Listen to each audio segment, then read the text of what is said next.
കള്ളത്തരം കാണിക്കുന്ന കള്ളസാത്താനെ. ആ പാട്ടിന്റെ ആക്ഷൻ ഒന്ന് പഠിച്ചാലോ? നിങ്ങൾ റെഡി അല്ലേ? അപ്പൊ നമുക്ക് ആക്ഷനിലോട്ട് പോകും. ഓക്കെ.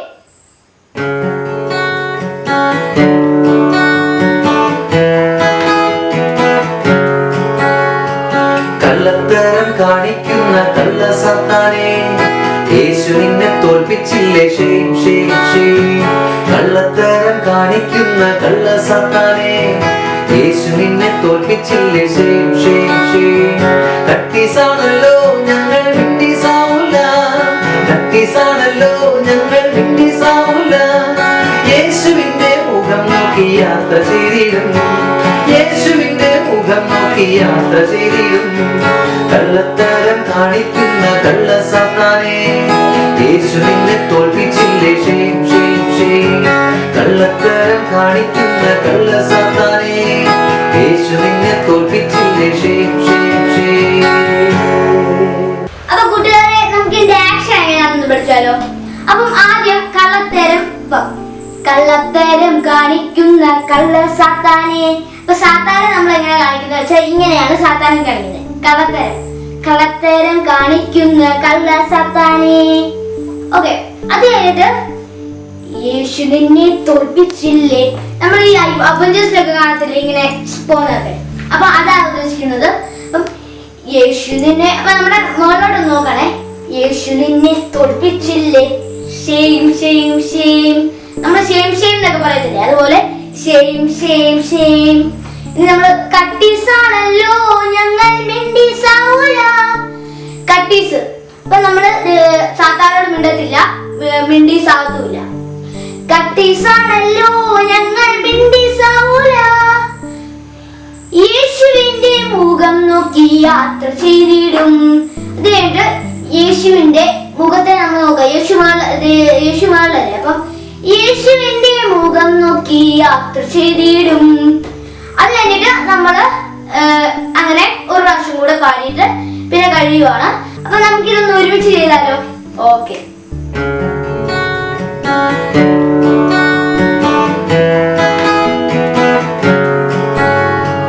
കള്ളത്തരം കാണിക്കുന്ന കള്ളസാത്താനെ, യേശു നിന്നെ തോൽപ്പിച്ചില്ലേ? Shame shame shame. കള്ളത്തരം കാണിക്കുന്ന കള്ളസാത്താനെ, യേശു നിന്നെ തോൽപ്പിച്ചില്ലേ? Shame shame shame. കട്ടീസാണല്ലോ ഞങ്ങൾ വിട്ടീസാവൂല, കട്ടീസാണല്ലോ ഞങ്ങൾ വിട്ടീസാവൂല. യേശുവിന്റെ മുഖം നോക്കി യാത്ര ചെയ്തിടും, യേശുവിന്റെ മുഖം നോക്കി യാത്ര ചെയ്തിടും. കള്ളത്തരം കാണിക്കുന്ന കള്ളസാത്താനെ, യേശു നിന്നെ തോൽപ്പിച്ചില്ലേ? Shame shame shame. കള്ളത്തരം കാണിക്കുന്ന കള്ളസാത്താനെ, യേശു നിന്നെ തോൽപ്പിച്ചില്ലേ? Shame shame shame.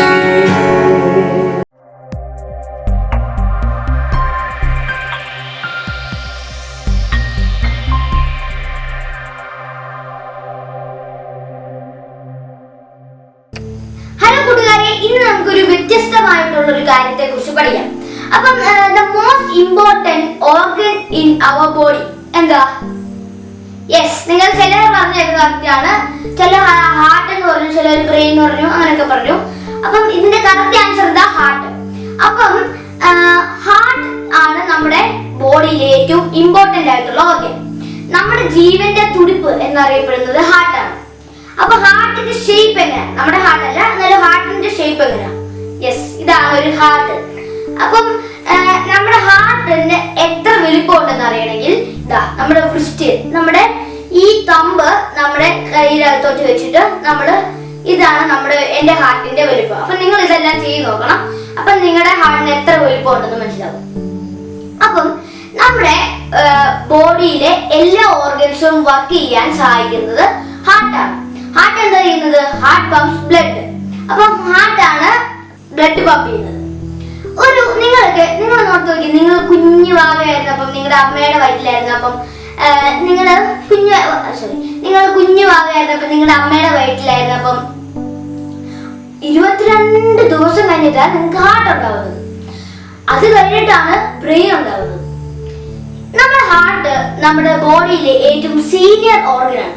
പക്ഷെ അതിന്റെ ഒരു അഹങ്കാരവും ഇല്ലാതെ ഹാർട്ട് ബാക്കി എല്ലാ ഓർഗൻസിനു വേണ്ടിയും രാപ്പകലില്ലാതെ കഷ്ടപ്പെടും. ഇന്ന് നമുക്ക് ഇത്രയും കാര്യങ്ങൾ നമ്മൾ പഠിച്ചില്ലേ. അപ്പൊ ഇനിയുള്ള ദിവസങ്ങളിൽ നമുക്ക് ഹാർട്ടിനെ കുറിച്ചും അങ്ങനെ പല പല കാര്യങ്ങളെ കുറിച്ചും കൂടുതൽ അറിയാം. ഓക്കെ, അപ്പൊ നിങ്ങൾ റെഡി അല്ലേ? ഓക്കെ.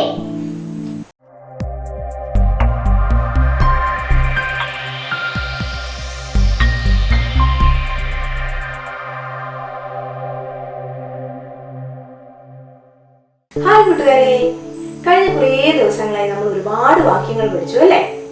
കഴിഞ്ഞ കുറേ ദിവസങ്ങൾ നമ്മളെ വാക്യം പഠിപ്പിക്കാൻ നമ്മുടെ കൂടെ റോണി ഉണ്ടായിരുന്നു. പക്ഷെ ഇന്ന് റോണി എന്നോട് പറഞ്ഞു, ആന്റി ഇന്ന് വാക്യം പഠിപ്പിക്കാവോ? എനിക്ക് ഇത്രയും ദിവസം വാക്യം പഠിപ്പിച്ച് ഞാൻ ക്ഷീണിച്ചു, ഇന്നൊരു ദിവസം എനിക്ക് റെസ്റ്റ് തരാമോ എന്ന് ചോദിച്ചു. അപ്പൊ നമ്മുടെ റോണിയല്ലേ, പാവല്ലേ അല്ലേ? അതുകൊണ്ട് ഞാൻ പറഞ്ഞു റോണിയോട്, റോണി ഇന്ന് നീ റെസ്റ്റ് എടുത്തോ, ഞാൻ എന്നെ വാക്യം പഠിപ്പിക്കാം. അപ്പൊ വാക്യം പഠിച്ചാലോ നമുക്ക്? ഇന്ന് നമ്മൾ പഠിക്കാൻ പോകുന്ന വാക്യം അപ്പോസ്തലനായ വിശുദ്ധ പൗലോസ് കൊലോസ്യർക്ക് എഴുതിയ ലേഖനം 3-ാം അധ്യായം 2-ാം വാക്യം. കൊലോസ്യർ 3:2. എല്ലാരും ബൈബിൾ എടുത്തോ, അതിനൊന്ന് വായിക്കാവേ. കൊലോസ്യർ 3:2. ഭൂമിയിലുള്ളതല്ല ഉയരത്തിലുള്ളത് തന്നെ ചിന്തിപ്പിൻ. എന്തുവാ? ഭൂമിയിലുള്ളതല്ല ഉയരത്തിലുള്ളത് തന്നെ ചിന്തിപ്പിൻ. ഇതിന്റെ ഇംഗ്ലീഷ് ഒന്ന് നമുക്ക് വായിച്ചാലോ? Colossians chapter 3 verses 2. Set your minds on things above, not on earthly things. Colossians chapter 3 verse 2. Set your minds on things above, not on earthly things. ഈ വാക്യം എന്തുവാ നമ്മളെ പഠിപ്പിക്കുന്നത്? ഈ വാക്യം എന്തുവാ നമ്മളെ പഠിപ്പിക്കുന്നത്? ഭൂമിയിലുള്ളതല്ല ഉയരത്തിലുള്ളത് ചിന്തിപ്പിൻ. ഈ ഭൂമിയിലുള്ളത് എങ്ങനെയുള്ളതാ? ഈ ഭൂമിയിലുള്ളതെല്ലാം നിലനിൽക്കുന്നതല്ല അല്ലെ? പല കാര്യങ്ങളും നമ്മളിപ്പോ അനുഭവിച്ചുകൊണ്ടിരിക്കുന്ന ഈ ഡിസീസ് പോലും, ഈ കൊറോണ കാലത്ത് പോലും നമുക്ക് ആരെയും പോലും ഡിപ്പെൻഡ് ചെയ്യാൻ പറ്റാത്തൊരു സാഹചര്യത്തിലാണ് നമ്മൾ ജീവിക്കുന്നത് അല്ലെ?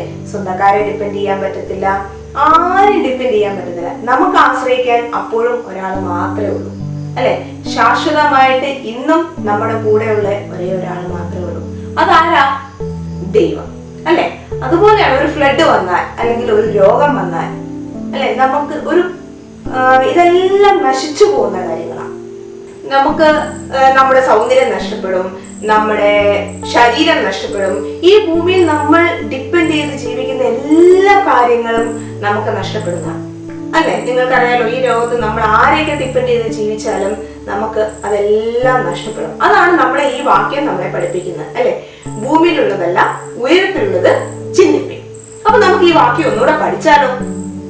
ആയിട്ട് ഒന്ന് പറഞ്ഞു തരാം, നിങ്ങൾ എന്റെ കൂടെ പറയാമോ? കൊലോസ്യർ 3:2. കൊലോസ്യർ 3:2.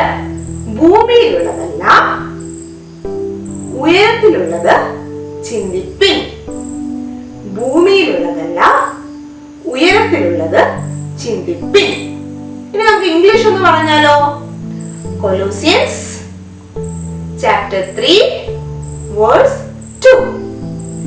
Set your minds on things above, not on earthly things. Set your minds on things above, not on earthly things. നിങ്ങൾ എല്ലാവരും ഈ വാക്യം പഠിച്ചോ? അപ്പോൾ ഈ വാക്യത്തിൽ പറയുന്നത് പോലെ നമുക്ക് ഭൂമിയിലുള്ളത് നോക്കാതെ ദൈവത്തിലുള്ളത് അന്വേഷിക്കാം.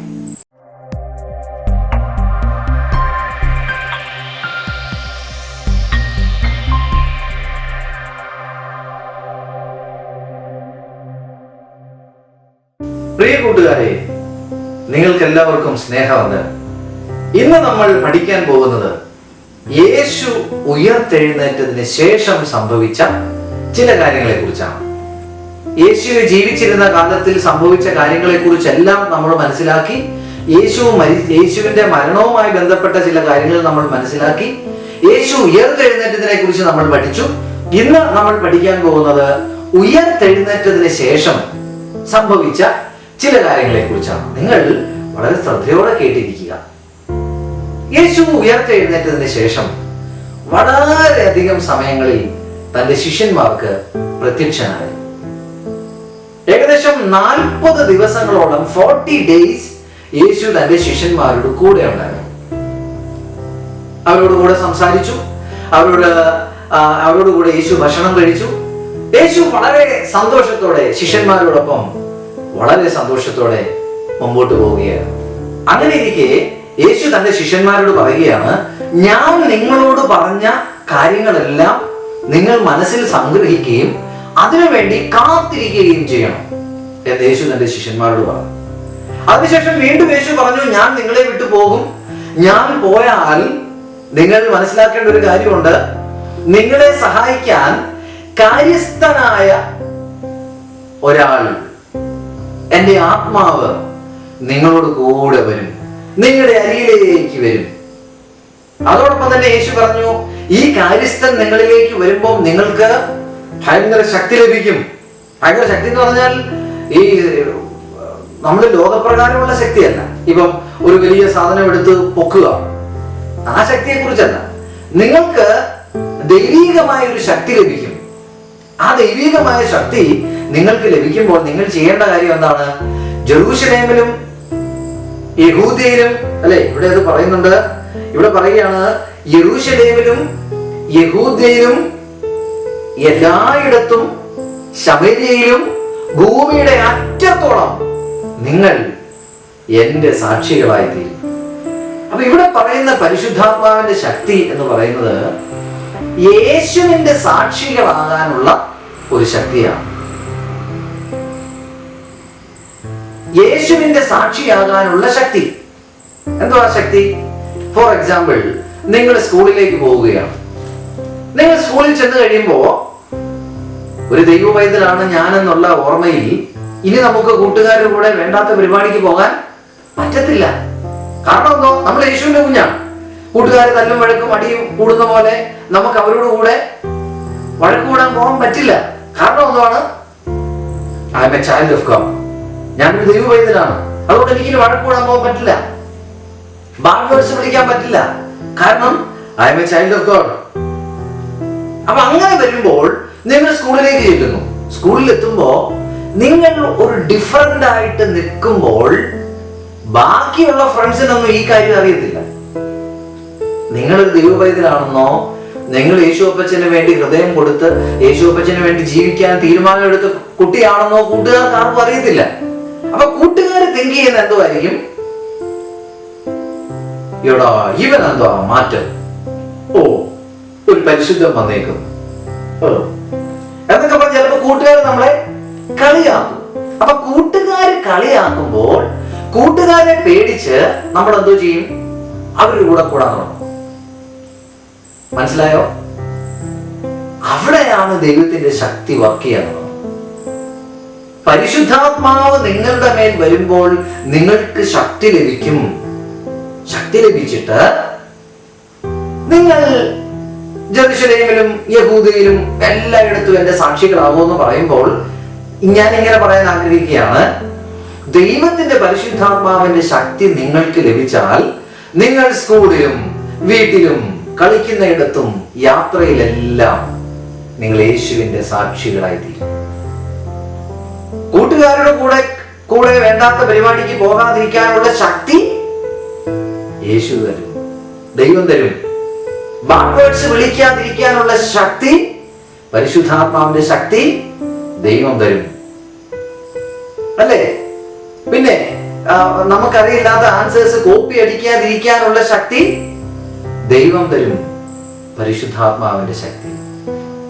അപ്പോൾ ഇന്ന് നമ്മൾ പഠിക്കുന്ന വളരെ പ്രധാനപ്പെട്ട കാര്യം, യേശു പ്രോമിസ് ചെയ്ത ആ പരിശുദ്ധാത്മാവിന്റെ ശക്തിയെ കുറിച്ചാണ് ശിഷ്യന്മാരോട്. നിങ്ങൾക്ക് ശക്തി തരും.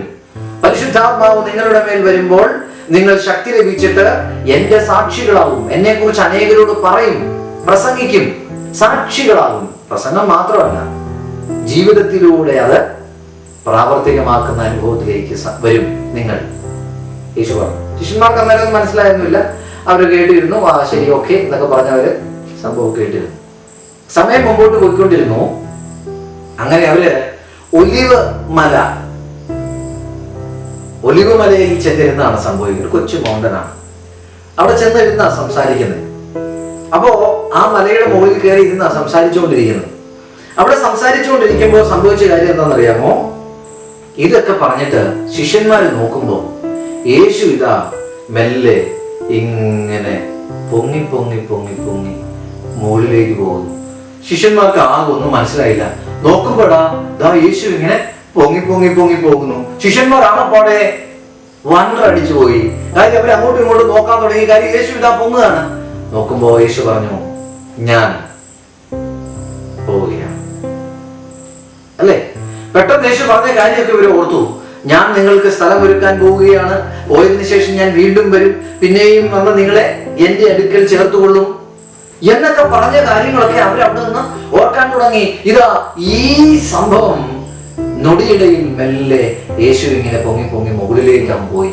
ഇവര് നോക്കി നിൽക്കുമ്പോൾ മേഘം വന്ന് മൂടി. പിന്നെ യേശുവിനെ കാണുന്നില്ല. അപ്പൊ യേശു പോയ ആ ഭാഗത്തേക്ക് തന്നെ ഇവര് സൂക്ഷിച്ചു നോക്കി നിൽക്കുമ്പോൾ സംഭവിച്ച കാര്യം എന്താണെന്നറിയാമോ? അവിടെ ഇതാ വെള്ള വസ്ത്രം ധരിച്ച ദൂതന്മാർ പ്രത്യക്ഷപ്പെട്ടു.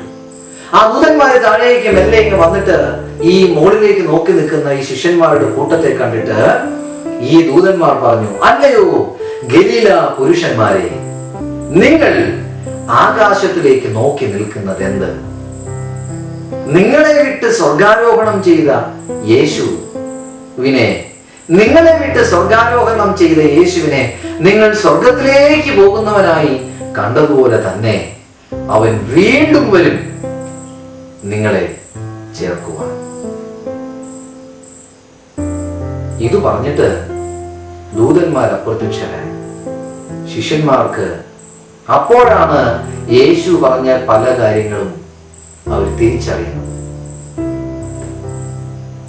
അതുവരെ അവരുടെ ചിന്ത ഇപ്പോൾ ഭരിച്ചുകൊണ്ടിരിക്കുന്ന ഗവൺമെന്റിന്റെ സകല അധികാരങ്ങളും മാറി യേശു രാജാവായ ഒരു രാജ്യത്തെ കുറിച്ചൊക്കെയായിരുന്നു അവർ ചിന്തിച്ചുകൊണ്ടിരുന്നത്.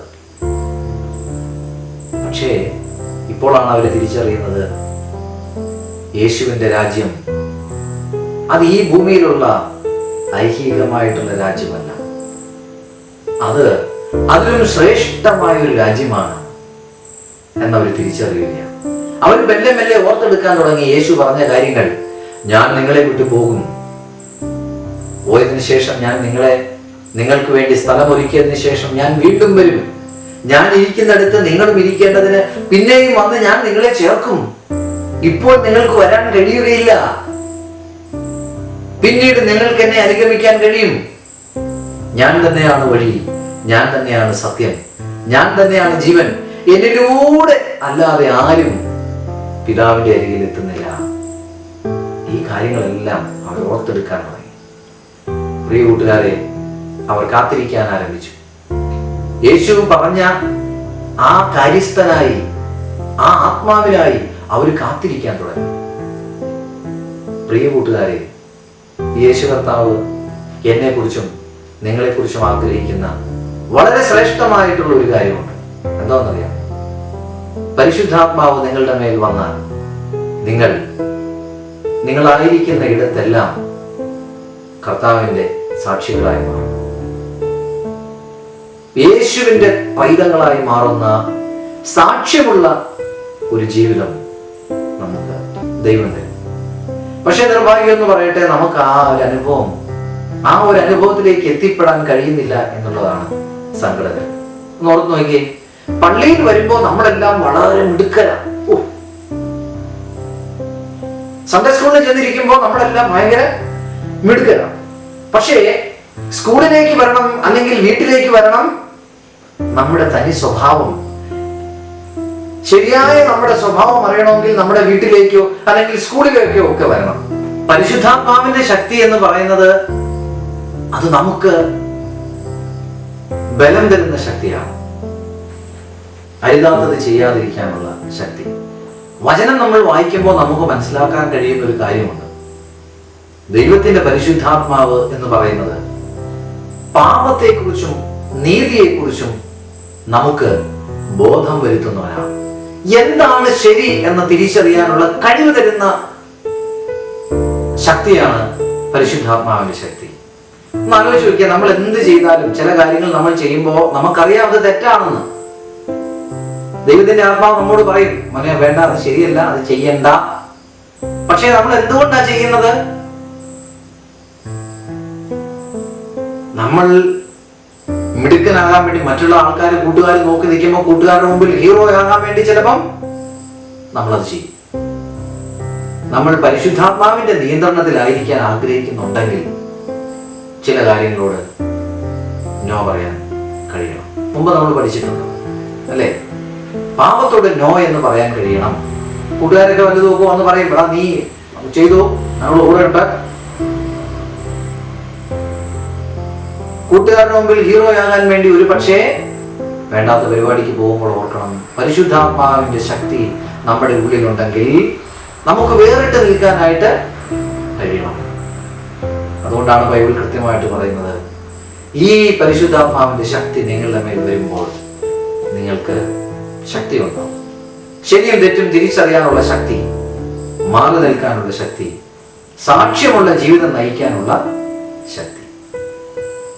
കൂട്ടുകാരെ, നിങ്ങൾ അങ്ങനെ ഒരു ജീവിതം നയിക്കാൻ ആഗ്രഹിക്കുന്നുണ്ടോ? അത് ഭയങ്കര സന്തോഷകരമായിട്ടുള്ള അനുഭവമാണ്. അങ്ങനെ ഒരു ജീവിതം നിങ്ങൾ നയിക്കാൻ ആഗ്രഹിക്കുന്നുണ്ടെങ്കിൽ യേശുപ്പച്ചോട് പറഞ്ഞാൽ മതി, യേശുപ്പച്ച എന്നെ അങ്ങയുടെ പൈതലാക്കി മാറ്റി എനിക്ക് പരിശുദ്ധാത്മാവിന്റെ ശക്തിയിൽ ആശ്രയിച്ച് മുമ്പോട്ട് പോകാൻ എനിക്കൊരു കൃപ തരണം. യേശുപ്പച്ച നീ എന്നെ സഹായിക്കണമേ എന്ന് പ്രാർത്ഥിച്ചാൽ യേശു നമുക്ക് തരാമെന്ന് പറഞ്ഞ ആ ആത്മാവിന്റെ ശക്തി നമ്മുടെ മേൽ അയക്കും. യേശുപ്പച്ച നമ്മളെ സഹായിക്കും. നിങ്ങൾ തയ്യാറാണ്? അങ്ങനെയെങ്കിൽ കണ്ണുകളെ അടയ്ക്കാൻ കഴിയുമ്പോൾ ഒരു നിമിഷം നമുക്ക് പ്രാർത്ഥിക്കാം. ഞങ്ങളുടെ ദൈവമേ, സ്വർഗ്ഗീയ പിതാവേ, നല്ല സമയത്തിനായി നന്ദി. കർത്താവേ, പരിശുദ്ധാത്മാവിന്റെ ശക്തി ഞങ്ങൾക്ക് സാക്ഷ്യമുള്ള ജീവിതം നയിക്കാൻ ഞങ്ങളെ സഹായിക്കുന്നതാണ് എന്ന് ഞങ്ങളെ ഓർമ്മപ്പെടുത്തിയല്ലോ. കർത്താവേ, കൂട്ടുകാരുടെ മുൻപിൽ കർത്താവിനെ സാക്ഷിക്കാൻ ഞങ്ങൾക്ക് ശക്തി വേണം.